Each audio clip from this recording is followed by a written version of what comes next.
सरकारने राजीनामा द्यावा आणि घरात बसून रम्मी सर्कल खेळावे, करुणा मुंडे।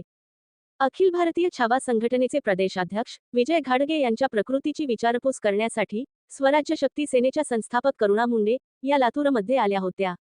त्यांनी यावेळी या शासनाला शेतकऱ्यांच्या प्रश्नांची सोडवणूक करायची नाही आणि शेतकऱ्यांच्या मागण्यांसाठी मारहाणीचा प्रकार घडत असेल तर त्यांनी सरळ राजीनामा द्यावा आणि घरात बसून रम्मी सर्कल खेळावे असे संबोधन केले। या प्रकरणी स्वराज्य शक्ती सेनेच्या वतीने सर्व सामाजिक संघटनांना सोबत घेऊन आंदोलन करण्यात येईल असा इशारा त्यांनी दिला आहे। माझ्याकडे तो शब्दच नाहीये। त्यांची अवस्था बघून मला खूप वाईट वाटलं। असं मारहाण करता, एक खरा छावा खरी गोष्टी घेऊन हे मंत्री लोकांकडे जात आहे आणि आपला गोरगरीब लोकांचे मुद्द्यासाठी लढताय, स्वतःच्या घरसाठी लढत नाही होते। हे गोरगरीब लोकांचे, शेतकरी लोकांचे मुद्दे घेऊन गेले आणि त्यांच्यासोबत मारहाण करताय तुम्ही।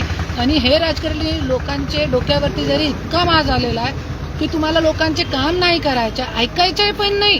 जे लोकांची दुरवस्था आहे शेतकरी लोकांची, तुम्हाला ऐकायचं आहे पण नाही, तर तुम्ही घरामध्ये बसा आणि रम्मी सर्कल केला। आपल्या महाराष्ट्राला तुमची गरज नाही आहे आणि लवकरच लवकर तुम्ही राजीनामा द्या। आणि जरी नाही दिला तर पूर्ण स्वराज्य शक्ती सेना, छावा संघटना, महाराष्ट्रामध्ये जितकी संघटना आहे सगळी घेऊन आम्ही रोडवरती उतरू।